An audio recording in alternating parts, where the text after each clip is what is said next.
What's up, guys? It's the Farooqi family here, back with another Built Different stream. And today, for you guys, we'll be talking about all things Black Panther, Wakanda Forever. We'll be doing a full spoiler talk, doing a post-credit scene explanation, and talking about our ranking for Marvel Phase 4. But before we kick that off, I wanted to start the stream about Kevin Conroy's, life and legacy. So, Kevin passed away this past week after a short battle with cancer, and to a lot of us from multiple generations, he was the definitive voice of Batman, if not for many people, the best Batman, period. So his passing hit a lot of us pretty hard, especially on the stream because, or not stream, especially between us as a family, because we've all grown up with it. We've all watched Batman the Animated Series and the wider DCAU. So it was definitely kind of shocking to hear, but I want to kind of pass it to us and do a quick little discussion about just quick thoughts on like our favorite moments with Kevin Conroy in terms of his work and his career and us hearing his voice for years. So Zian, I'll start with you as the resident Batman fan. Yeah, obviously it was very sad to hear, and condolences to his family, his loved ones. He was obviously, like you said, he was like the iconic Batman voice, and he was the type of guy. I don't think there's any other example where in superhero media, at least, where the voice actor is so synonymous with the character that he even transcends the live action people. And in the ranking, people put him as a voice actor above even the live action actors themselves. And I think that just speaks to how iconic his voice was and how great he was as a voice actor, and the way he performed Batman from the Batman the Animated Series to almost 20 plus years later, with the Arkham games and everything now and the movies in between.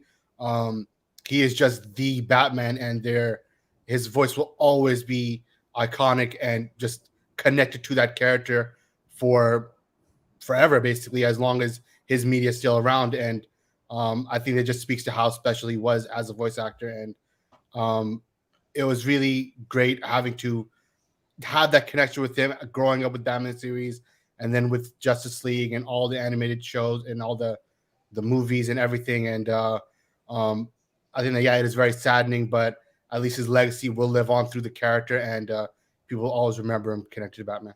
It's interesting you brought the best Batman voice actor, because you could make a case that voice is better than any of the live action people have done. I would put Kevin Conroy's specific voice as Batman above Affleck, Bale, Pattinson. Doesn't matter who you're putting up against. I put Kevin Conroy. Yeah, definitely. Yeah. Just from a voice acting standpoint. Obviously, for a short stint, he did actually play Batman in live action for the CW crossover. Maybe not from a characterization standpoint, in which you got to play a more classic version of Bruce Wayne, or a pure Batman Beyond Bruce Wayne. That'd be sick. But it was still cool that he got to live his dream. He got to live his dream. Yeah, he got to at least show his face to the character, which is still, regardless of what you think of the CW, I think that was a nice touch. Yeah. It's almost like further cementing just him as a person with a character in the universe. So what are your thoughts? So I'm more familiar with him with Justice League, the animated series. Did he do his games as well? Yeah, he did Arkham games. I haven't played those, unfortunately, but it is quite sad that he's gone, but his work and his love for the character will live on forever, or as long as media and arts. And we were discussing personally, one of your favorite animated movies is Justice League Doom. Absolutely, and that was my favorite. And he did such an amazing job with that, and the Batman in that movie was just amazing. Obviously, I'm very biased, but it's sad. But he, up until the last moment, he was doing as many cons as possible. So he loved interacting with the fans, with the people who love his characters. So it just goes to show the type of person he is as well. So yeah. Samir, anything from you, just generally, him as a voice actor? I mean, that's very sad. Obviously, whenever you think of Batman, you hear his voice. I think it just came out of nowhere. I didn't really expect anything like this to happen. No one could fill his shoes. He's a definitive voice. Yeah. Ironically, it reminded me of almost Chadwick, which we're going to talk about later, because both Chadwick and Kevin, they both battled cancer privately. They didn't make it public to the world that they were battling it. So you only found out when they when they passed. So it was well, how did that happen? So it's interesting, like just thinking about his legacy because it really does live on. And I'm not sure what his final performance was. Some people on social were saying that he actually has a couple of things that are yet to come out that he did record lines for. I don't know exactly what those things were. I think the last official thing that released with his voice on it was the Multiverses video game. I think that's the last thing he did that publicly released. There might be a few more things on the way, but it's going to be interesting to kind of like cement his legacy as the greatest animated Batman, but we can even put him with the greats. So, and I want to end this with like a couple of a clip that, you know, like he was so kind to do for us when we met him in 2019. We actually met him in 2018 as well, right? I think, or just 2019. I don't remember, but we met him in 2019. Both years, both years. Yeah, and he was such a graceful like presence to be around, and when he had that bellowing laugh that I'm going to play a clip of in a second, like I'll play it right now actually, and then this is when he realized that the four of us were brothers. So like I'll play it right now. But you're not brothers. Yeah, all four of us. Yeah, brothers. And I would never have known. No problem with that. one of That's like the bellowing laugh I was talking about. Like you just feel like, oh, he embraced the four of us really well, and like he was really kind to us, and it was like it broke the line between press and actor, which, you know, normally is not like considered like not the best thing to do day to day. But with him, I think just us as kids, we were like fanboying just hearing his voice. So it's just like nice to do that. And then of course he did this like very kind intro for us for Comic Book Debate, which was our previous iteration, but I'll play that as well. This is Batman, and you're watching Comic Book Debate. So, you know, like pretty cool stuff. Like I look back, I'm like, this is really nice of him to like shout that on. This is during the Batman Beyond 20th anniversary panel. So like that was all great stuff. But yeah, so the life and legacy of Kevin Conroy, and I'll speak for Umar. He was also very devastated when he heard, and for all of us, he was just a very big presence in our lives. So we'll definitely miss his voice going forward. And it's interesting, we're talking about kind of loss and grief and dealing with this kind of feeling, because that's really what the entirety of Black Panther Wakanda Forever is about. Like that's one of the biggest themes of the movie. I mean, it's about all these characters grieving, and the reason it feels so authentic and real is because the actors are grieving too. You know, like they're grieving for their friend Chadwick Boseman, who lost his life to cancer in 2020. So Black Panther Wakanda Forever, quick spoiler talk. I want to kind of give our thoughts on the movie in full spoilers. Like I always say before one of these things, I did do a full written review as well. You can find it on Rotten Tomatoes on the Black Panther Wakanda Forever page. And you can also find, of course, all my work on cinemadebate.com. So that being said, I'm going to kick it over to Zion first. What do you think of Wakanda Forever? Feel going to full spoilers for this one. What did you think? I thought it was an amazing movie. I thought that they handled the passing of Chadwick in a great way, and they did like in a respectful and honorable way, and they didn't like make it like overly cheesy or overly like sappy or whatever. They handled it in the best way they could have handled it. And it kind of also bridged like the real life aspects of Chadwick, that they both passed from an illness, stuff like that. So I thought that connection was also a very strong move for them to make.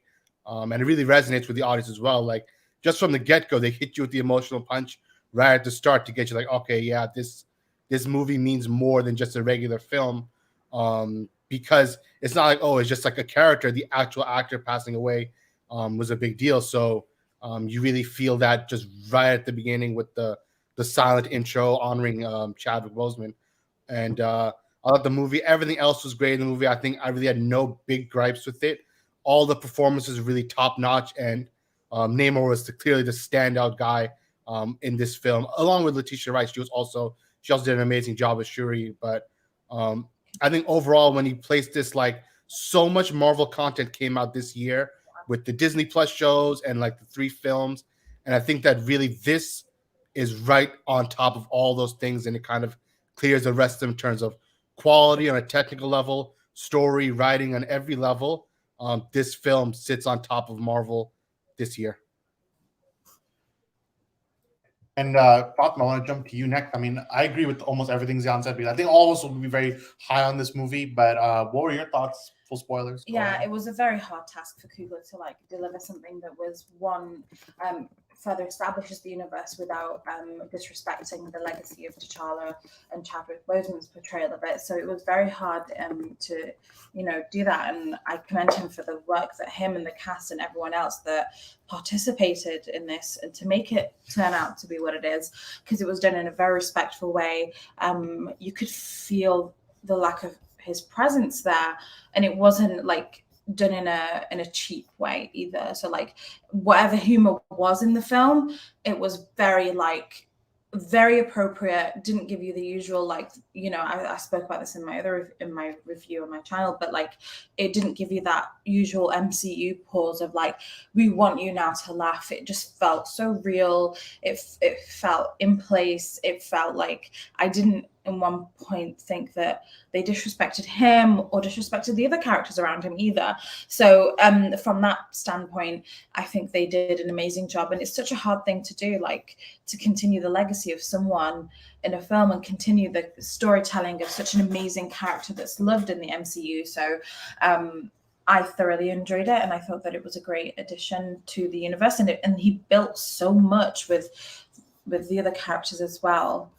So yeah, are we going to talk about the end screen? No, we'll get there. I'll jump around. Yeah, but feel free. Because it does like relate to like how they want to pass the mantle on. So I thought everything, even the end credit scene, was done in a very respectful way. Usually the end credit scenes are kind of like funny, comedic, not extremely important, but this just felt so grounded, and it felt the theme carried on. The touch of using only one post-credit scene, I think, was just really smart. Absolutely. Right. That was perfect. And there's a lot of rumors and spoilers, and not spoilers, but leaks that potentially Doctor Doom was going to be the second post-credit scene. They removed it. I don't know how much of that stock to put into it, if it was real or not. There was just some previews that was leaked. Maybe they're saving Doctor Doom. In my opinion, it's better to just tase him in Ant-Man, but so I think it's better they left this movie as is. But Samir, you were a big fan of the 2018 Black Panther movie.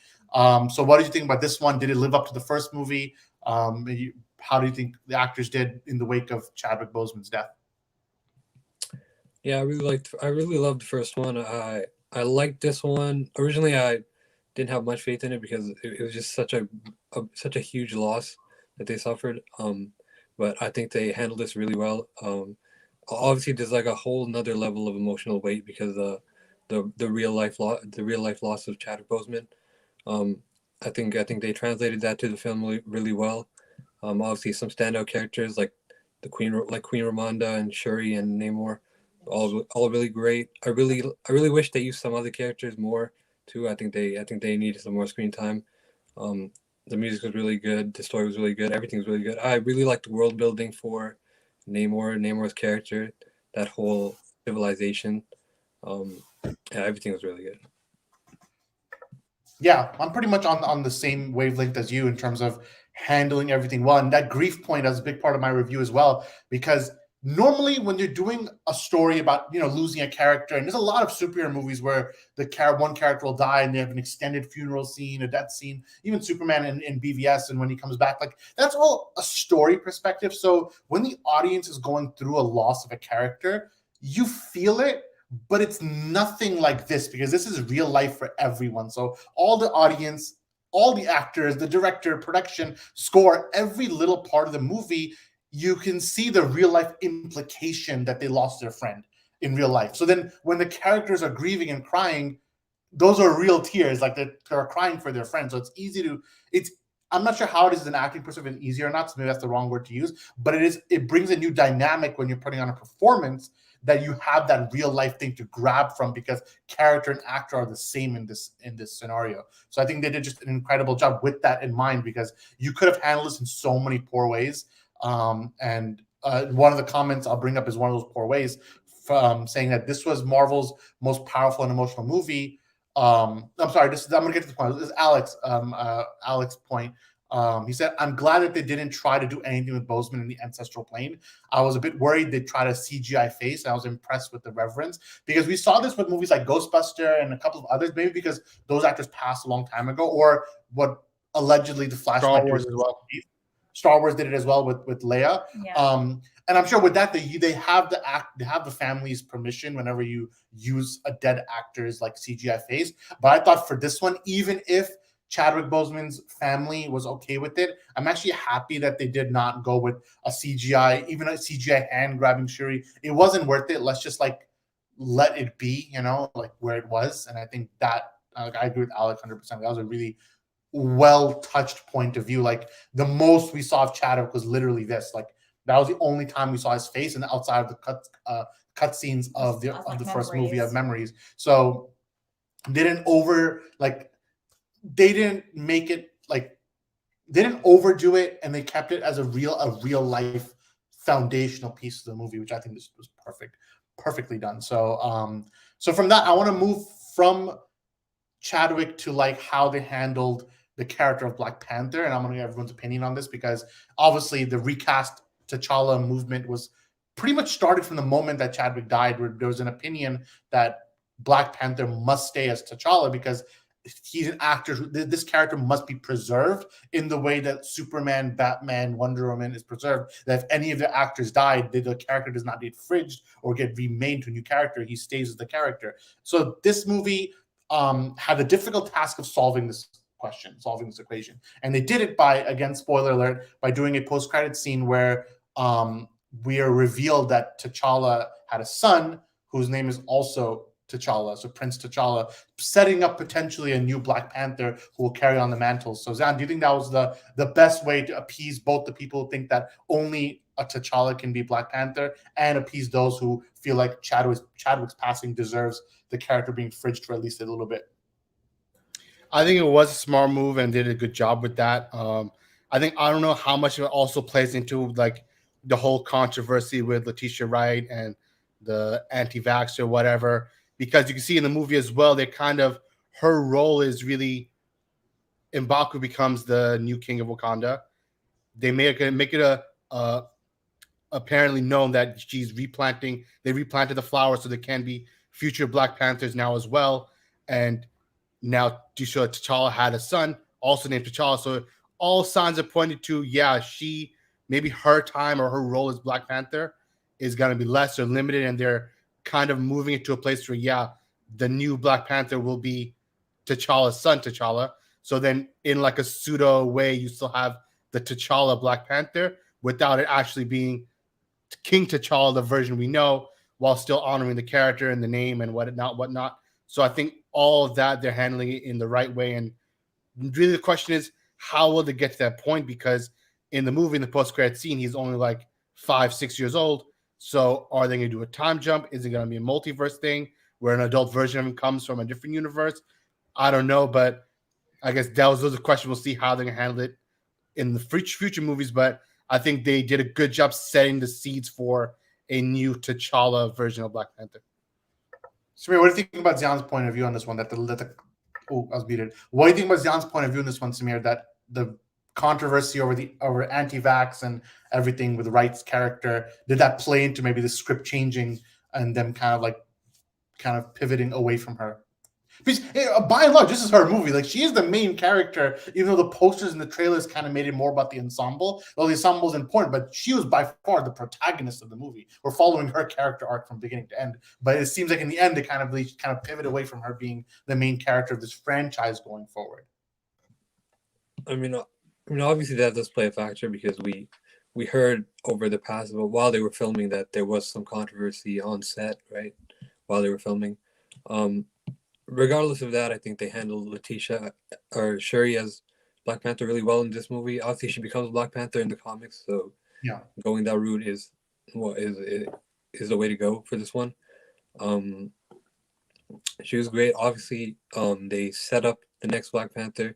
I don't think they're gonna use him till maybe after the next couple Avengers movies, where they'll be like, time will pass enough for them to just have him and be Black Panther, and they can use her in those movies and like flesh out her for the rest of her Black Panther arc, I guess, because she is the Black Panther now, even if she's not Queen.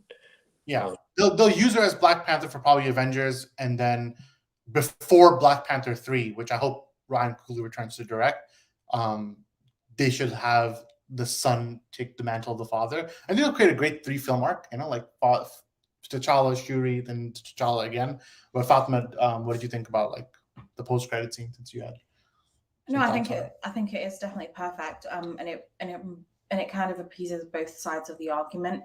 And also with this character, it's very different in comparison to other characters who've done other roles like Batman, Superman, Spider-Man, whatever. You know, they've all had their chance, they've all had their time. Whereas this felt like too close, too soon, and also very sad, like the circumstances of how Chadwick can no longer be Black Panther is also very sad. So it was a fine balance, and it could have gone horrifically, or it could have gone as perfectly as it did in this film, in my opinion, at least. So I think they tackled it right. Do I want to see Shuri as Black Panther for more than this film, and possibly one other cameo in, or like guest appearance in a Avengers movie, for example? No, after that, I think I'm hoping that at least between Black Panther, Ant-Man and the Wasp, Quantumania, and the next Avengers film, that there's at least, like, I don't know, a 10-year gap in terms of, like, you know, the time jumps, which gives I think he's around 6'7", because the only way that he could be this age is if she had him before he snapped. Yeah. You know? So that's the only way that, like, at least at 17, you might be able to take on the Black Panther. Yeah. You know. Yeah, if she was pregnant when Thanos came, and then the 5 years passed, and then he was 5 when T'Challa came back, then he passed 1 year later due to his illness. I think that matches up the time frame of. Didn't they say he was 6? Didn't they just say he was 6? What did they say then? Didn't they say he was 6 years old? Yeah, so that matches, doesn't it? Oh. Yeah. Yeah. So yeah, I'm hoping like in 10 years, at 16, can you take it on? I don't know. Plus they're gonna give him they're gonna probably bring a proper actor to play the adult version of the character. I'm not talking about this actor. I'm talking about, like, as whoever they do recast Black Panther as. Yeah. I do want it to be T'Challa more than Shuri, but for now I understand why it is the way it is, and I'm glad that they respectfully handed it from both sides. Yeah, before this movie, when I was thinking, and I think we have a guest popping in, it's Boo. Before Umar, are you there? Are you? Yeah, I'm there. Oh, cool. So I'm gonna stop my point and jump straight to you. I mean, what did you think about Black Panther: Wakanda Forever? I liked it. I liked it on pretty much every single level. I thought it was a very enjoyable movie. Obviously, the movie's about dealing with grief and loss, and the director clearly chose to make the characters go through what they actually went through in real life with the loss of Chadwick Boseman. I think they did a great job honoring him, and then also kind of building out what their future looks like in that whole world. So I liked it. I liked everything. I think, like, obviously there's like one scene, one CGI point, I guess Samir probably already made because he's a weirdo. Did you make it? Tell me if you made it. We didn't make it yet, no. Okay, but yeah, I thought it was actually the best movie of the year, to be honest. If I'm really honest with you guys, Wow. I really liked it. I liked it a lot. I think they did. I think they handled grief beautifully and loss beautifully. And we were just talking over the last topic before you jumped in was literally about how they handling the mantle of Black Panther going forward, with obviously his son potentially taking over. Do you think this is the best middle ground? Like some people are like, you have to recast T'Challa. I know Chadwick passed away. We need to have a new actor play him. And instead of going that route, Marvel made his son with the same name who will take over the role. You think this is the best middle ground solution to having a T'Challa as Black Panther? Yeah, I think this is the best way forward. Like, I think if they just recasted him, it would feel kind of. It's not wrong, right? Because the character is bigger than any one person, but it would just feel wrong because he's the first. He was the first, and Black Panther as a film was such a huge deal just in the whole genre in terms of, like, the diversity aspects and stuff. Like, he was a pioneer, so you can't just, like, recast and, like, it's done. You know, you can't do that. I think that would have been kind of a little bit disrespectful to, like, what he did and his legacy. But I think that moving forward, this is a really good way to move forward because you can carry on the character and you can still pay your respects, which is what this whole movie did. The whole time that was doing, and I liked how they didn't overdo it either. Like his sister's journey, like is the main stake in the movie. Like you get it, like they Ryan Coogler is just really really smart with how he like interacts with or engages with the material. Like you could tell like this dude's on another level. And I like the idea of having this new kid, growing up to eventually become the next Black Panther. I think that was genius idea. Yeah, and even Alec agrees with you in the comments saying Shuri was great. I didn't really care much for her before this, but they made her really three-dimensional and grounded. I think they did a good job with it from a writing perspective. And her arc was not too dissimilar from Chadwick's own arc in Civil War.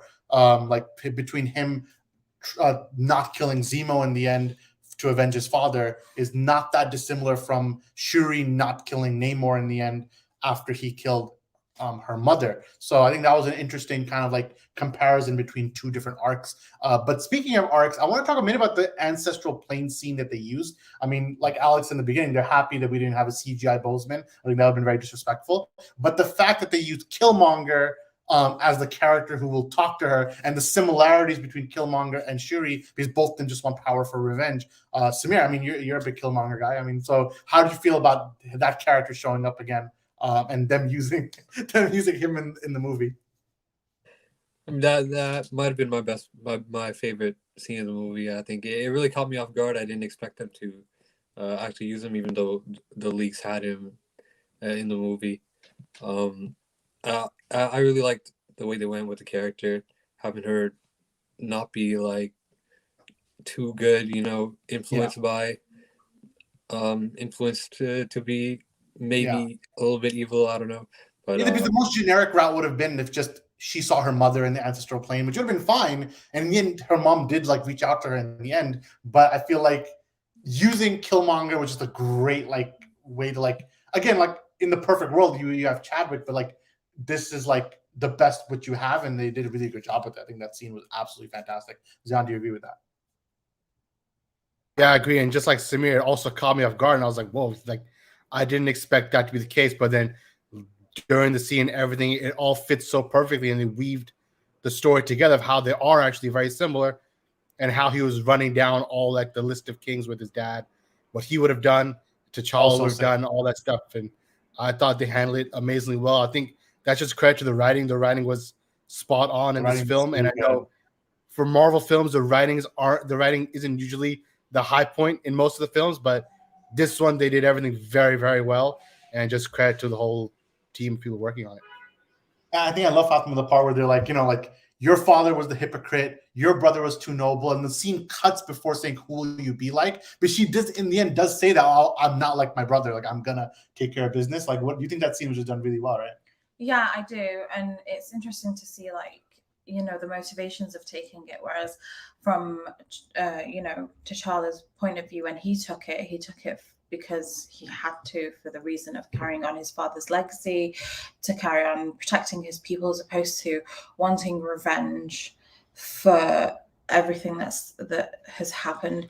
And also I think Shuri doesn't have, well, not that she doesn't have, with age and time you just become more used to seeing these things, and because T'Challa had that exposure to life lessons through like grounding yourself, not looking for revenge, finding the best solution forward.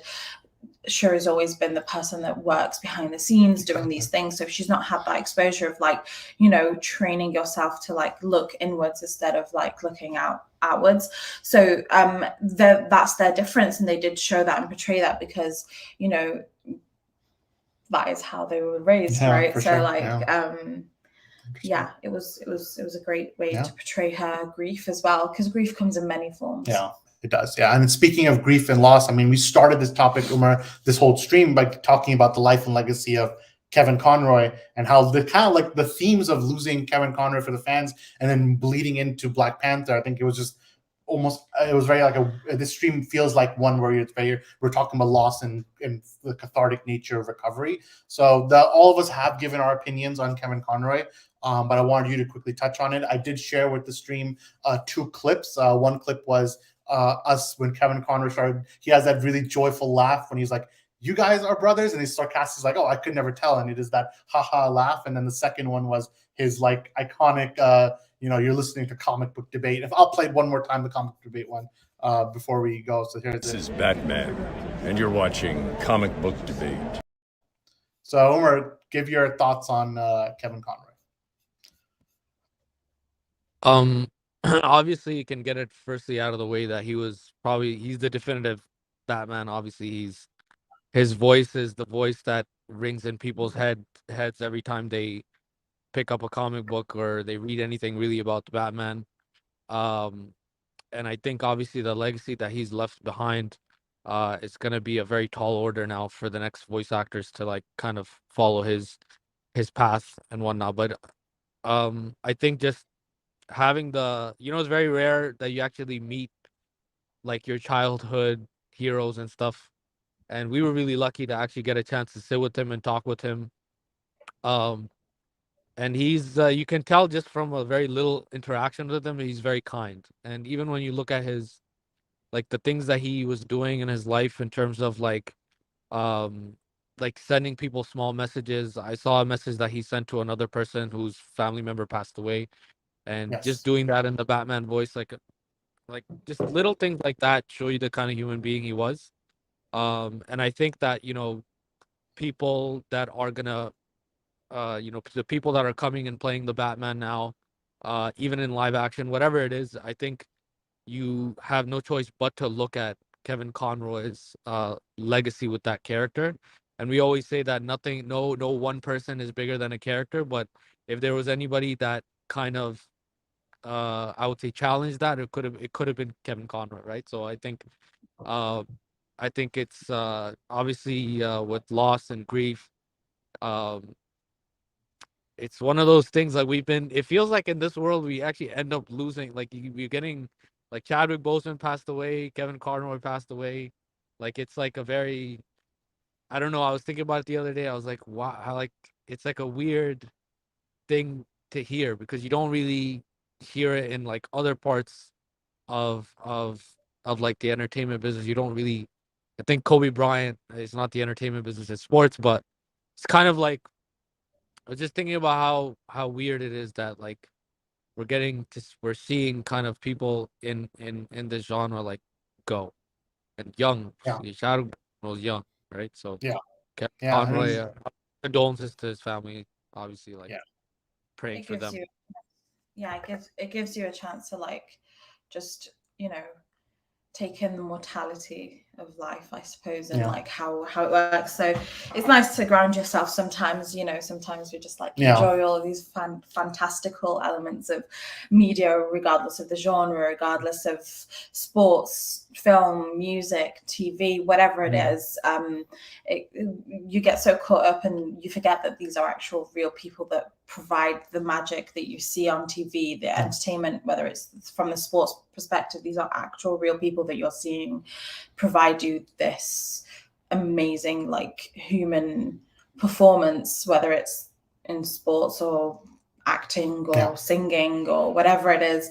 So it just goes to show that you should appreciate the good art and the good entertainment and the good media that you do get, because it's very rare that you can grasp onto something. I think as people, though, for both Chadwick and Kevin, I mentioned in the beginning of the stream, I think it's worth mentioning again. I think Fatma, you mentioned a great point as well with Kevin, that they were both dealing with illnesses privately that they never let their fans know. I think purposely, I think they wanted to give their fans this impression that, if we are their hero for whatever reason, from a voice acting perspective, for Chadwick Boseman, you know how much of a responsibility he had to be Black Panther, especially from a representation angle. And then Kevin was a voice for multiple generations for Batman, and they both dealt with cancer privately. So when they both passed away, it was a complete shock to fans and audiences, because we look at this and we're like damn, and Kevin was an older man when he passed away at 66, still young in the big scheme of things, but he's lived a life. But seeing his passing was just very, like, me and Zana were like, is this even real on social media? Or like, is this real? And it felt very similar to Chadwick, because also when Chadwick's news broke, we were like, is this real? Is this not real? What are we looking at here? Chadwick was very young, when he passed, but both of them kept the illness private. They dealt with it, and then when they passed, they leave like a legacy behind for the audiences. And like Fatma mentioned when we were talking in the beginning about Kevin Conroy, that Conroy went to every single Comic-Con. He kept dealing with the fans. We don't know if when we met him in 2019 and he was so gracious to the four of us, we don't know if he had cancer at that point. We don't know if he was actually sick. Like, I don't know. Like, we don't know how long he's been battling it. So when I think back, I think about that. What if he was sick when he was talking to us and he still kept that smile and he still kept that warm welcome to us and greeted us as brothers, as a family? I think back and I'm like, damn, like if he was sick back then, like look how much grace he showed to us at that point. So just a great guy. His legacy, of course, as Batman, lives on, and like you can't recreate it, so like that's the Batman voice. Unfortunately, the game is over. No one's gonna be better Batman voice than him. So that GOAT trophy can sit on the mantle because it's not getting broken. And then we can discuss characterizations and all that going forward. But yeah, I mean, great points, Umar, and then the whole team on Kevin Conroy. I think just again, condolences to his family, and like wishing them the best going forward. And I want to kind of move that conversation back to Marvel and do a bit more happier topic. And it's, Phase 4 has ended now. This is the end of Phase 4, the final movie. We're wrapped up now. And we want to know from you guys, where does it rank in Phase 4? And even if you don't have to give an entire ranking because it is what it is, just tell us what's the best Phase 4 movie. But I think the real debate is Wakanda Forever versus Spider-Man No Way Home. And then where you can fit Multiverse of Madness and Thor and Black Widow is up to you, right? But I'm saying, and even the shows can be all compartmentalized into a movie. We don't even count the shows anymore. So like it's just so where does Wakanda Forever rank in Phase 4? Is it number 1 for you? Do you still think Spider-Man No Way Home was better? Give your thoughts. Zion, you can jump first. For me, Spider-Man is probably still number 1, and that's not any knock or anything against Wakanda Forever. It's just like a personal thing that Spider-Man is Spider-Man. Just watching that movie and seeing all Toby come back and Andrew come back, it was just such an amazing experience and so much fun to watch. And so that for me is like, that's one of the best MCU films of all time. And I mean, so is Wakanda Forever. Really, they're all in the top tier, whatever. But I think Spider-Man is like in the top 3 maybe of the best, and Wakanda Forever is probably in like the top 5 to 6 movies in MCU. So for me, Spider-Man would be first, and then Wakanda Forever would be second. But it's just a thin gap between them. So you're saying nostalgia one. That's what you're saying. Because nostalgia from one, a filmmaking perspective, I mean, there's a difference between John Watts and Ryan Coogler from a directing standpoint. There's a huge difference. Yeah, obviously, on almost every technical level, even writing level, Wakanda Forever is a better movie. It's a better made movie. But just for me personally, I think just Spider-Man No Way Home was just such a great movie. Fatma, what about you? So I understand where you come from there, and it's either you let the nostalgia part of it like resonate with you more, or whether you just look at it from like an objective point of view in terms of like the quality of film as a whole, whether it delivered or not. So they're on par with each other. If you're looking at it from a personal point of view, then obviously you're gonna like want to enjoy the 3 Spider-Men coming together. But if you're looking at it from like what delivered the better product, I think Wakanda Forever is the first in my honest opinion. After those 2, I would put so it was those 2, and then it'd be Doctor Strange. No, Shang-Chi. Shang-Chi was good too. Shang-Chi was technically a less messy movie than Doctor Strange Multiverse of Madness, in my honest opinion.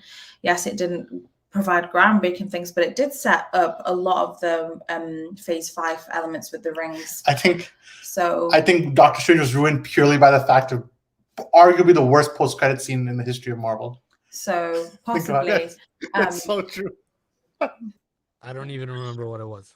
It was just like his eye opened and that's it. That's like could have been the movie. What's going on? And then that guy that no, his eye opened at the end of the movie, and the post-credit scene, he was like suddenly in full control of it, everything, with the other woman or whatever. All like happened between. What was going on? It was so dumb.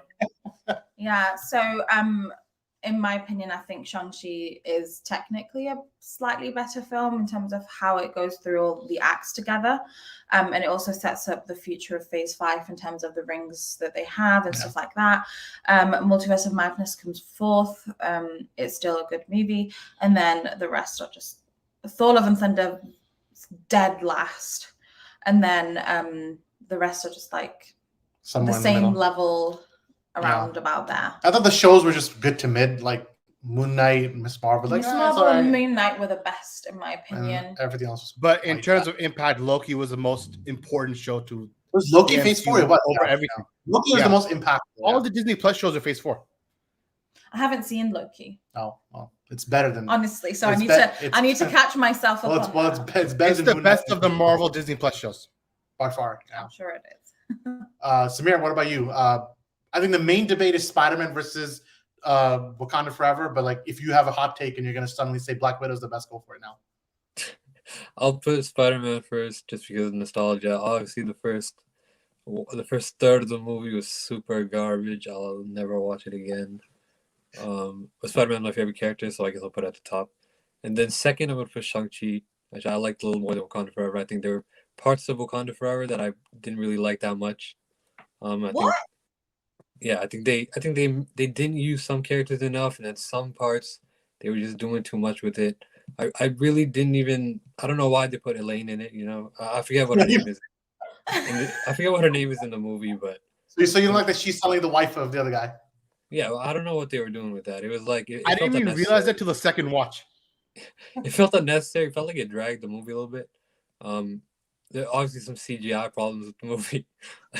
That one always scene where these they were, CGI and I also felt like the way they handled Namor's defeat was a little underwhelming because they built him up to be like such a great guy, but after she cut off his wings, he was finished basically, and then he like luckily got to the spear somehow, and then he stabbed her, so that was like the main turning point. I felt like it was I don't get how kind of suddenly lazy Samir's like going all in with his nitpicks. How's this happening right we now? didn't talk about some stuff we didn't like about the No. movie. Listen. He wouldn't have surrendered if she didn't use like the jet engine against him. Like that took him out. That was the reason that took him out. She didn't defeat him.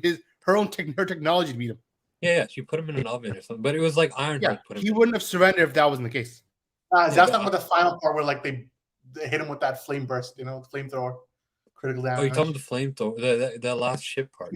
Yeah. The ship I'm part. talking about That's the what part where beat they him. first threw him in the ship and then they like That dehydrated him. weakened him. Yeah.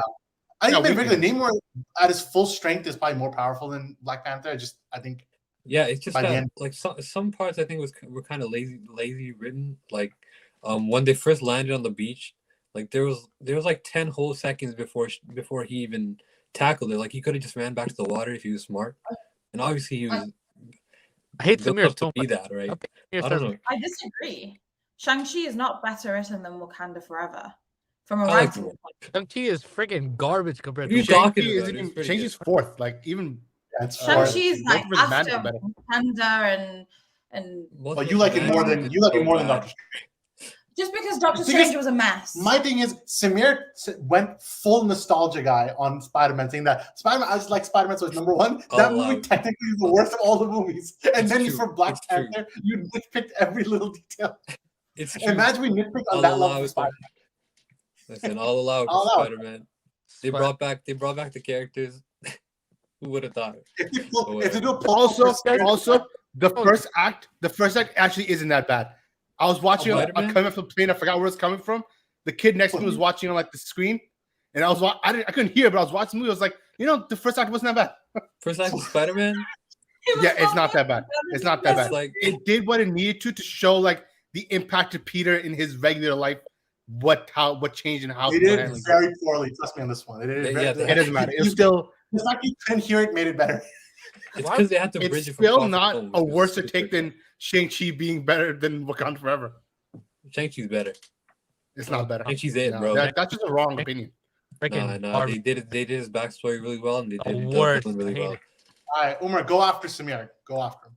What do you mean go after Samir? Hey, I'm not done talking about the lazy writing. Okay, there was another scene that was so bad. There's another scene that I really hated. Okay, it was right after the car chase scene. The car chase scene itself, I thought it was whatever. I thought it was fine. But then right after when Tell you that. they crash, it's like four of them pull up right from the ocean, and then she's fighting three of them, but one of them is like slowly walking to kill Ironheart. It's like, why would he slowly walk for her to get there in time? Because to it's a save Ironheart? movie. It reminded me of that Darth Vader freaking scene in movie. What are you Obi-Wan where talking he put her where he put him in the fire, and then like they needed him to escape somehow.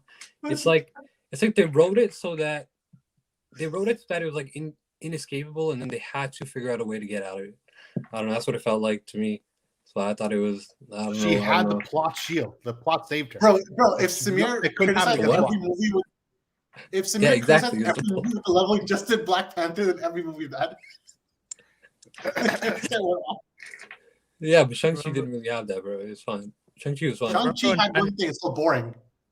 What are you talking about? It's sick, bro. It's like there's no rewatchability in Shang-Chi. Zero rewatchability, bro. Zero. It was good the first watch. I'll never watch it again. Nah, you're the worst. How many times have you seen it since it came out in theaters? You tell me. I see the action scene like every day, bro. Everyone keeps putting it up. He puts it on every day. You mean I'm saying I keep seeing the one with bad scenes? What's wrong with you? Samir be the critic with the glasses and notepad during the movie, marking down everything in like in all caps.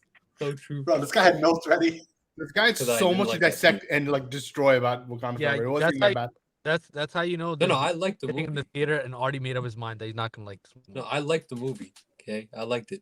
Let's just call it what it is. So you're saying you like the Marvel scene? You like this version of the Marvel scene better? I'll tell you why. It's because Obi-Wan messed me up, bro. Obi-Wan was so bad. I was like, yo, this is giving me Obi-Wan vibes, and then I hated it. How's it possible?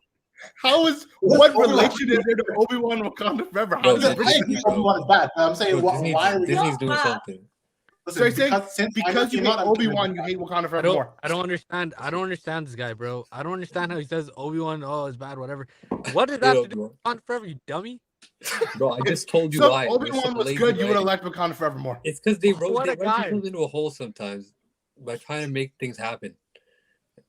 Especially the Obi-Wan, bro. They needed Darth Vader to throw him in the fire, and then they couldn't get out of it. Why are you talking about Obi-Wan right now? It makes no sense. They needed. What do you call them? Are they allowed? Where does Obi-Wan fit in the ranking of Marvel Phase 4? Please and thank you. Hey, because I'm out. I just gotta say, Samir, this was probably the worst take you've ever done in cinema debate. That's cap. It is one of your worst takes. This is one of your worst takes. I didn't give it 4 out of 5 in anyways. Like all these problems, like what's the score 4 out of 5? Yeah, I'll give it a 4 out of 5. But these problems are like. No, what did you rate Shang-Chi then? I gave Shang-Chi a 4 out of 5 too. I could have sworn you gave it 3.5. I didn't give it 3.5. I gave it 4. We'll have to go back and look at the footage. Someone fact check him right now. Anyway, I gave Doctor Strange a 4 out of 5 too, but I changed that to a 3.5 because the story was not that good. Black Panther was better. Okay, it was better than anything in Phase 4. Phase 4 was actually mega garbage. Yeah, it was weak. The whole phase was weak. Okay, and Andrew bring back Tobey Maguire and Andrew freaking Garfield from the dead to make one of the movies really good. Even though that movie's garbage too. Yeah, half that movie's bad. I can't trust someone's opinion. I can't trust someone's opinion because it's so bad because I'm out. That's why I'm out. Right? Wait, before you go, you have to tell me who did the Martha scene better, BVS or Black Panther? You didn't give your score. Give your score. Black Panther, because Ben Affleck looked at the camera, right into the camera, and was like, "What's going on?" And everyone BVS sucks, bro. I hate BVS, bro. I'm about to go off on BVS later, too. You can't go off on today. Omer, give your score. It was the same. He saw a vision of his mom and parents dying, and then Shuri saw her mom talking to her. There was way more. They both saw their mom. Black Panther. I'm giving BVS a 5 out of 5. Straight. Why is he giving BVS a score? We were asking for your BVS score. We're asking for your Wakanda Forever score. This isn't 2016. 5 out of 5, bro. I loved every part of it. I'm not gonna scratch points because Namor flew into the water weird. No. He didn't. So it's not 4.9. 4.9875. Here's the worst. I hate Smear so much today. He didn't even go to the water. I have to leave because it's me. Bye. Yeah. I won it. 2. 2-1. I can't trust Omer because. Yeah, go ahead. What are you saying? I'm saying here's what I have to say about my criticism. It's that all of these movies are Marvel movies. We have to remember that. So it's like none of them are perfect. They all have flaws. I'm just pointing out some of the ones that I thought stood out in this movie. I mean, all of them have flaws, obviously. The way you're saying them sound worse than they actually were in the movie. And the movie's like a split-second thing that barely makes a difference, you know? It was like a huge plot thing. They needed Shuri to go underwater. My only nitpick with Black Panther is I thought M'Baku was given the short end of the stick. he was kind of comic relief outside of his one really good scene where after Queen Ramona died and he talked to Shuri. That was like his best scene. Everything else he's a joke, and I don't fully understand why they did the arm wrestle when she became Black Panther. I was gonna bring that up. What was The that? second It was time, a weird way to prove it. It's probably Yeah. just to prove to him that she's stronger. But it just happened out of nowhere. That's all it is. It's like, But like, let's go. Yeah, it was a weird decision. And then I thought they could have used someone from a score perspective. I'll also criticize the score just here, even though I think Ludwig is obviously great as a composer. She did he did it's a he, right? Yeah. So yeah, he I thought his score for the first movie was way better. And anytime they hinted at the score, like Chadwick's score when it played in the beginning, it was so good. This is the score that's missing in the rest of the movie because and I thought the score for the Dora, the group of like warrior women, Dora Mirage, their score in the first movie also. So I don't remember this score in this movie. This one was more like it was like the more like they made like this the acoustic like sound like when they popped up. Yeah, but the first movie they had an actual score, if I'm remembering correctly. Yeah, I just love the first one score was just yeah, and I thought Shuri's score wasn't perfect either. I really like the first Black Panther score is perfect, but yeah, that's I don't really remember the score, but I know he did the beat for one of the songs that they played when they were underwater. It was just like the best song.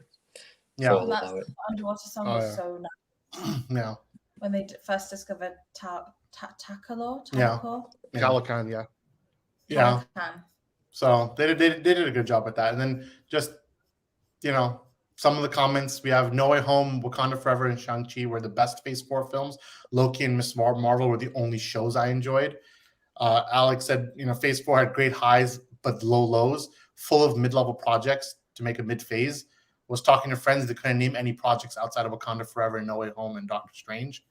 And then so it's interesting to think about, like what this movie is. But I think we all agree. You give the hot takes, man. I thought you were gonna say Wakanda Forever is the best movie, and out of nowhere you come and saying it's the third best movie. Whatever, you just one of your days. I liked it a lot. I know you liked it. I'm just saying I think it's better than. I didn't give my own. Did you give yours? I gave mine. Yeah, I didn't give mine. So I'm gonna say from a film perspective.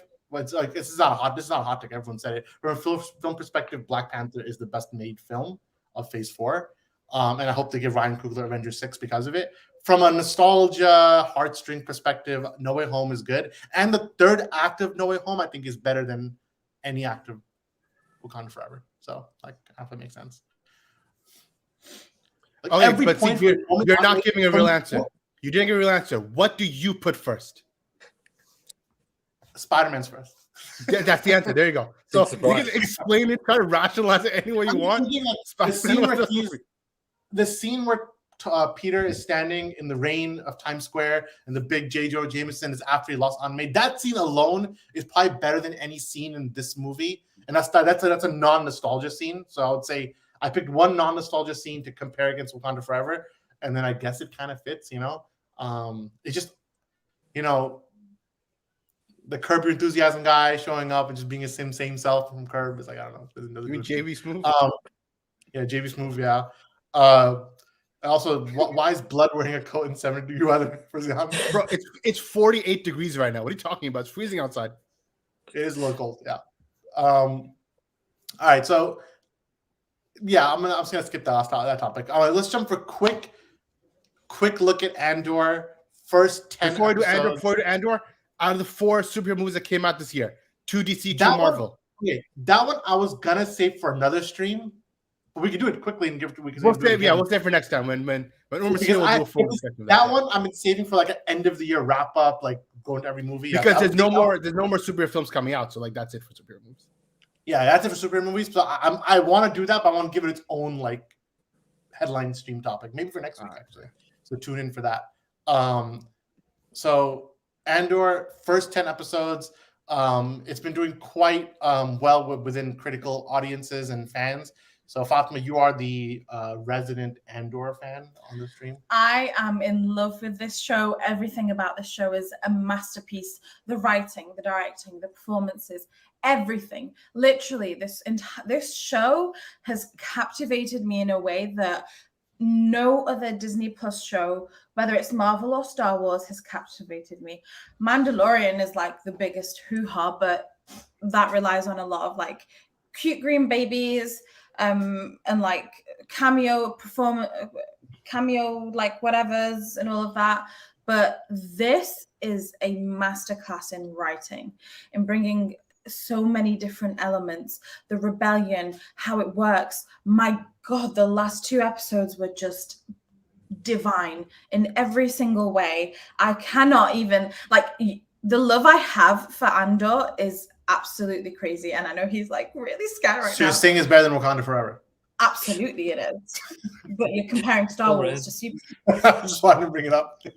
Oh, it absolutely is from a writing perspective. Like each character delves into the reasons as to why they joined the rebellion. Andor has different motivations, and they broke down his character from being this thief who didn't care about anything to someone who actually, like, oh my God, I sound like a maniac. And I know today, and he thinks I'm exaggerating. Shraz is middle of the line or whatever, but like, to me, this show encapsulates what Star Wars is really about, and it did Star Wars better than Star Wars did. For me, to a degree. For me, Star Wars is shiny sticks fighting each other. I know, and I know that works. See, not I watched, just for you, for 90% of people out there. I know, and that's fine. But finally, you have a show that actually shows you everything that went into taking down an entire empire. Like, I get Luke Skywalker's arc with his father and Leia and all of that, like big names, big things, but like, to see how hard it was to go against such a strong empire. Because if you build your villain to be this strong, unbeatable thing, and then somehow you do beat them, how did it happen? My hot take is that Andor is better than Rogue One. That's probably true. They're on the same path for me, No, I can't wait to watch Rogue One. Andor is better than Rogue One as a writing show. From a writing perspective, maybe, but like I think Rogue One wraps up and leads into all of the, Luke Skywalker, all of those big things later on. But Andor season 1, and you said that there will be a season 2, right? So yes. I'm hoping. I'm thankful that they did film season 2 as well. I know Andor isn't doing well in terms of okay, but doing better than most shows, numbers, but I'm thankful that they already filmed the second season. So from season 1 to 2 to Rogue One, that's my favorite trilogy. I didn't see season 2 yet. I know it's going to be amazing because if they carry on this level of writing, what if they stumble to episode 11 and episode 12, it will be like the masterpiece of everything that Disney has ever created. Samir, I'm not even joking. Samir, I will now let you respond to Fatma. Me? I didn't watch the show, bro. There you go. I think you should watch it. It's very deep. I'll say somebody who Shraz and Fatma kept telling me to watch it, and I thought it was going to be pretty boring and look boring in terms of synopsis and stuff like that. But after watching the show, it probably is the best Disney Plus made show. Like, in terms of quality and writing, it's the best show. It's better than all the Star Wars shows for sure, and then it's better than the Star Wars shows. It makes Obi-Wan look like a clown show, and it's so sad. Unfortunately, a clown show. I cannot believe that you had this kind of writing staff available to you, and they did the 3rd grade level writing that Obi-Wan was. But you love Obi-Wan. No, I like one scene of Obi-Wan. One scene of Darth Vader. Yeah, just the fight between them is like still some of the best Star Wars content. Yeah, but everything else in the show is I love that fight in that discussion. It's just everything else is absolute garbage in that show. It just and stop using the volume as a set. It looks really bad if you use it all the time. That's the other thing in terms of Andor, the way that they filmed it. They created real sets. I just can't. I'm really, really And they shot on location. They went out to shoot. Yeah, absolutely. I'm really hoping that episode 11 and episode 12 live up to the absolute masterclass that it has been so far. 10 episodes of just pure quality. I haven't, like, Andy Serkis's performance, he came out of nowhere in the season, and my God, he kept him as a pretty big surprise. Like, literally, like, you feel the emotions. And then, like, another character that was prevalent in, like, all the other episodes, that last scene and the way that they cut in the last episode from what he said to Andor, perfect writing. Yeah, they did a good job with it. And like, it's just, it's crazy how good it is, and it's crazy that it actually exists. Like, I don't understand. Like, why couldn't it? I was telling you this actually. So Jan, I told you Fatma privately, but I didn't tell you guys on the stream yet. The reason it exists, and this is only with utmost respect, is because Andor is a nobody in the Star Wars universe, right? And because he's a nobody and the fans don't really care, they can do more things. But if fans cared a lot, then they become gatekeepers to the characters, like Luke Skywalker or even Obi-Wan and Darth Vader, where they're like, this is not the character, this is not the character. But since Andor is number one, an original character, and number two, well, everyone in Star Wars is original, but like since Andor is not a George Lucas derived character, and he's like an original character from a movie where he was not even the main character of his own movie, like Rogue One, it's not his movie, he was the second main character. So you're making a spin-off show about a secondary main character of a movie that people only remember because of Darth Vader was in it. It's very, like, it flew under the radar, and even Disney was like, do whatever you want. And then in the end, by doing whatever you want, they made the best show that Disney Plus made, you know? So it is. And in all honesty, I'm thankful that that is the case. Yeah. And that's why, and I know this isn't on topic with Andor, but like, that's why I'm excited for Rebel Moon, because at least it gives a chance to have people that aren't like, oh, you can't do this with this character, or you can't do that with that character, because it's so seeped into pop culture and people's like psyche that Luke Skywalker must be 1, 2, 3. Yeah, and the only George Lucas character in the show right now, I mean, I don't want to get into any leaks of the show, but the only George Lucas character right now is Mon Mothma, right?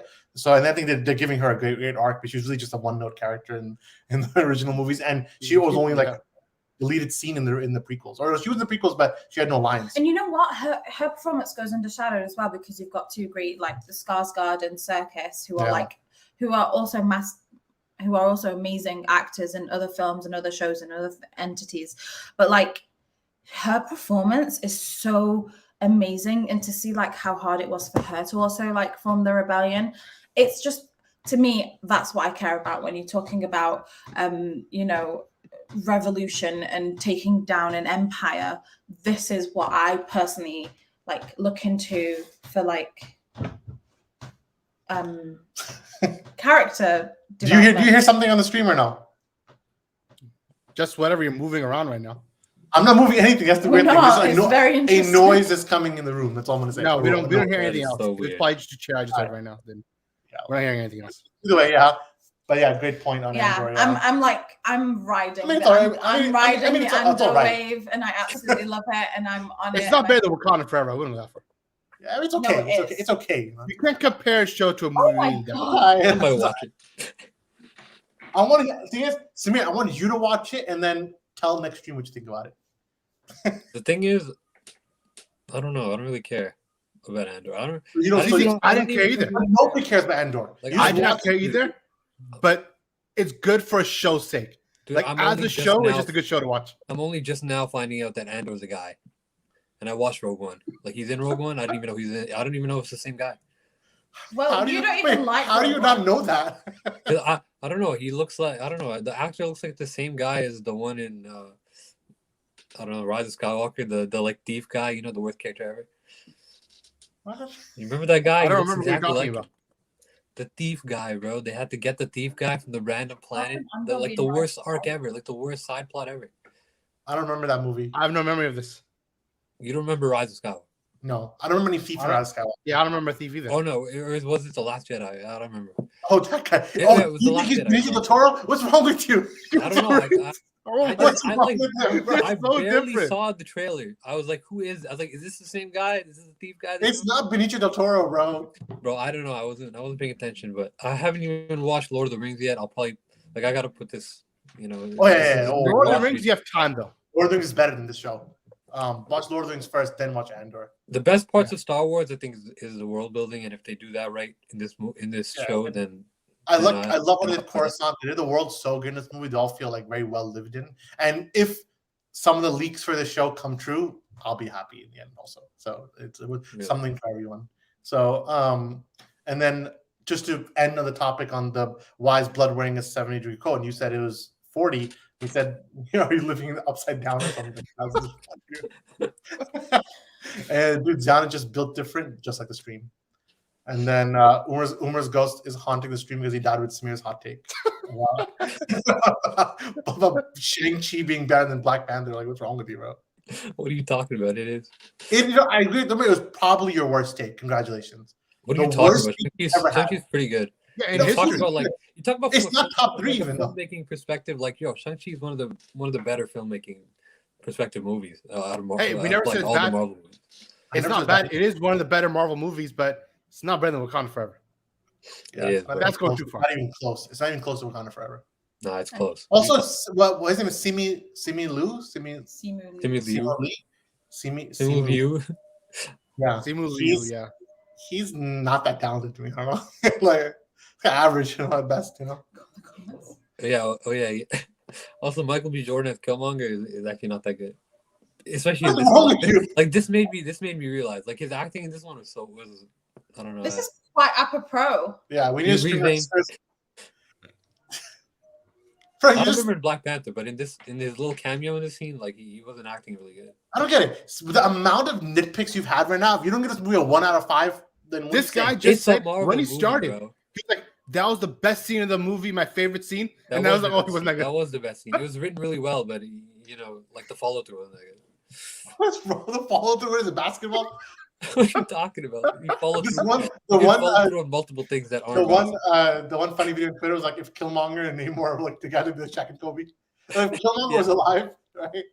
He had the same goal as Namor, so if Namor asked for alliance, they'd be like the latest Shaq and Kobe duo. Wait. So Samir, what you're saying is that the writing was good, the idea was good, but just Michael B. Jordan's execution wasn't that good. Yeah.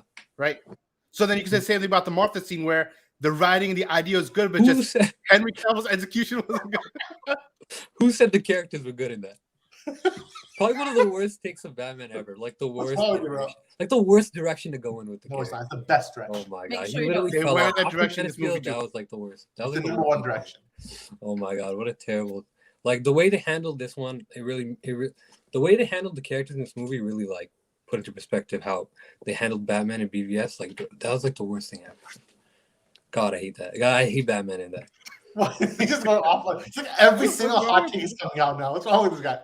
He shouldn't be doing that. This is the stream with. This is the stream. One day we need like parse together this worst hot takes, make a compilation. That's not even a hot take. That's a general take that everyone has. It's not a general take. It's one of your worst takes in history. You really 27% BBS doesn't generally. Isn't generally like disliked. Yeah, no, but nobody had bad things to say about Ben Affleck. Yeah, Ben Affleck as an actor, as a Batman as the character, everyone hates. What are you talking about? Okay, they only hated that he killed. You have Uzi saying that 2K. That was it. That was everything. One day we gotta do a thing about 2K22 being garbage because I have things to say about that, but not right now. 2K down for the culture thing is so bad. Either way, I think that's about as far as we can go for the stream at the moment. No fun topic today? No fun topic, unfortunately. I don't have anything on me. Here's a fun topic. British and European chocolate is far superior than American chocolate. What garbage are you guys eating here? You see all those British food memes? It's so good. Yeah, British food memes. And then when you went to the UK, you were dining over our cheese. You enjoyed the wedding food, everything. Everyone who went to the UK. Yeah, but that's not British food. The UK part of but that's wedding. not British food, he's saying. The wedding food wasn't British. No. You all loved food in the UK and the quality of food in the UK. Samir doesn't want beans and toast right now. I had beans and toast, and it was not that good, actually. As if American food is any better. Isn't it? The chocolate here is horrendous. It's like everything there is so processed. I went and bought this from the shop because it said it was a product of Austria. I was like, let me see like if this does any good. So, Any chocolate outside the U.S. superior from Alec? I don't know there about you the go. chocolate, but And the he's food. traveled outside the US. Yeah, you've been around. Yeah, that's true. So there you go. From an American. And Umar jumping thinks Samir's the worst. I'm still mad at his bad takes today. Umar he's had many more since then. Many more. Umar has a worse hot take that we'll save for next week's stream. He just said Killmonger was a bad. He said Michael B. Jordan's a bad actor. And I said in the scene he wasn't that. He didn't do it for me. listen, the only time he wasn't good in a role is when he showed up in Space Jam 2 for a minute. That's the only time. Other than that, he was good. And even he's pretty good. This guy loves LeBron's movies. So, LeBron's the worst actor did the ever. House Party trailer play for you guys? Oh my god, that The was lying, bro. He's literally. That probably doesn't even play in Canada. Did the House Party trailer play for you guys or not? No. I don't Oh my god, you gotta watch that. That's good. They know the audience is in there. The audience is in there. They had to restrict it because the audience in this show was like PG-13 or something. Yeah, it was. Oh yeah, wait. That's the one where they're having a party in LeBron's house. Yeah. Yeah, I've seen the trailer of that. It's not LeBron's good. the worst. But LeBron's like, I swear I said the same to Straws after the trailer. I was saying that it was before. It was like, I handled the Miami decision well. I was laughing. Yeah, you would be. Yeah, why LeBron like a pathological liar? LeBron's better acting than lying. He's a professional liar. Yeah, he's still the GOAT though. He's still my GOAT. I've recently been introduced to the LeBron. I showed the lies entire memes. thread. I showed the thread of LeBron's lives. It's so good. Perfect. That's what was the soccer one. The football. He's like, yeah. He's like, oh yeah, I know who you are. Like, he's like, yes. He's like, you feel secondhand embarrassment for him. He was like a person who had not enough lines to put his essay. He's like, it was a great match by the Liverpool Football Club. You know? Yeah. He said the full line. Like no one calls it that. You have to get the whole name out. You have to make sure. He's like, it's great that you would do that. He said, I didn't watch the match, saw 2 clips on YouTube. He's like, a great. He's like, I'm very surprised they did that. Like, what do you didn't want? Scored a goal. Why is he surprised they scored a goal? I mean, you should be happy. You hate Liverpool, so it worked out. It was so bad. I don't know. Either way, so you're saying LeBron was a better actor in Space Jam than anyone in this movie? I mean, what I said was Michael B. Jordan wasn't that good in the scene, but that scene was better than LeBron in everything ever. LeBron is so bad he can't even act in commercials. His commercials are even worse than others. Which commercial did you see? Did you see the God of War commercials with him in the it? God of War one? There's a new one where he put it on, where he put the suit on. Oh, I didn't see one with the suit on. I thought he was didn't see that one either. Yeah, but he can't act, bro. And his son can't act either. Like, I don't want to just. Why are you going after a child, bro? Let his son act if he wants to act. I didn't mean for him to catch straight like that, but he's in that commercial, bro. He's acting like LeBron in that commercial. Bro. What did you think about the God of War commercial with LeBron?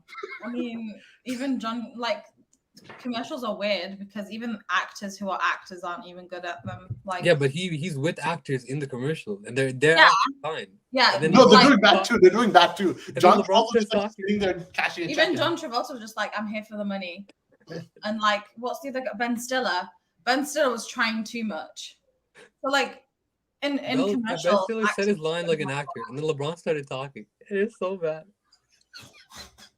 It's like he's not supposed to be there. Bro, let him do his thing, bro. This guy, LeBron's son, caught a stray by Samir for no reason. Like, why? He's a kid. Can't act. He's a kid. They can't do the next Space Jam, man. Last point. The kid actor for Namor was so much better than the kid actor for Aquaman. My God. Oh yeah, that is so true. On the beach, my mother doesn't even care about me. Yeah. That was Samir's favorite actor, actor, favorite scene, favorite everything. It was very close Black to Adam eyes. kid who's worse, the Black Adam kid or the Aquaman kid? Oh no. The Aquaman kid's worse than the Black Adam kid. Yeah, the Aquaman kid's worse. Black Adam True, kid.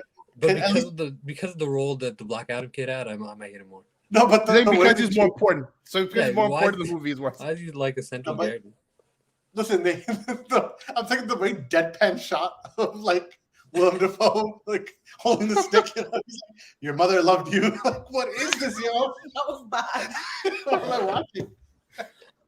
Let's just hope Aquaman 2 will be better. You know, I'm hoping now that there isn't the continuous input from a certain someone that Aquaman 2 is as good as I know James Wan to be, because his other films like Insidious, oh my god, he's so good. He's really, really good. And he's never had something like that in his other films. So I'm hoping that Aquaman 2 kind of carries on the same like directing style that he has in other films. I doubt it. We'll see. It probably won't. I would say it probably won't. You know why it won't? Because one guy was not involved, another guy was. So no Jeff Johns in the script, but Walter Amato was still very present, in Aquaman 2. So no, but there's aren't they doing reshoots and stuff now? They can fix anything they only added Ben Affleck back in. Yeah, but I'm sure they can fix and edit out things that he doesn't like if there was any, anything. Yeah. I want to see Samir act so he can watch it and pick himself apart for not being able to act. Samir, you could be an actor easily. I'm about to start crying right now. Me knowing LeBron's son is better at acting than playing ball. Nah, that's not the one. That's just me, bro. All right, then. So now we must depart. So, what did you guys think about Black Panther? Wakanda We can give our ratings. Oh, we give our ratings? Yeah, I give it 4 out of 5. What about you? At first I gave it 4.5 because of the high, but now that I've watched it a second time, I think it stands firmly as a 4. I still think there's a bit of pacing issues personally. There are a few things that could have been done quicker, but it's still a great film. Loved it.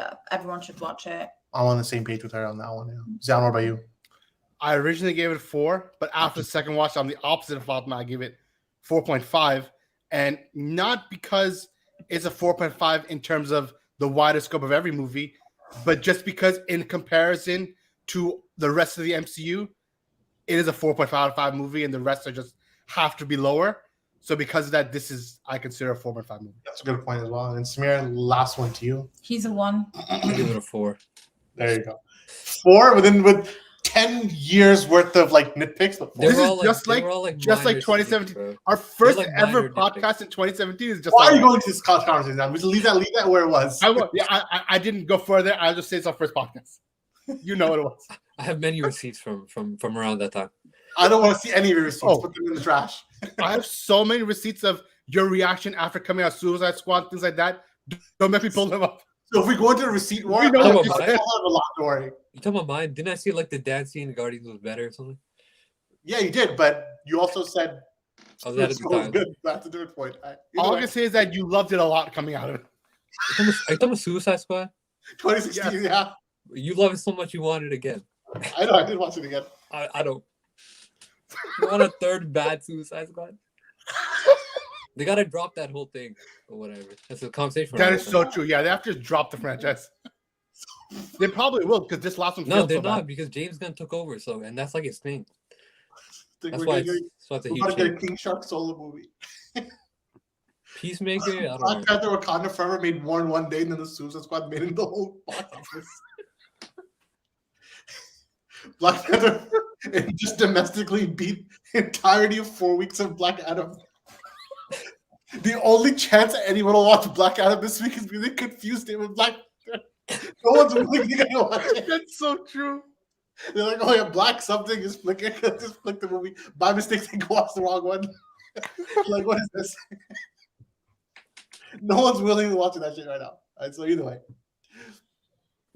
Either way. Samir loved Black Panther, and next week we'll do a full ranking of the movies, and I'm gonna tell you Black Adam is better than a lot of Phase 4 Marvel. Get ready for all my takes that day. Oh my god!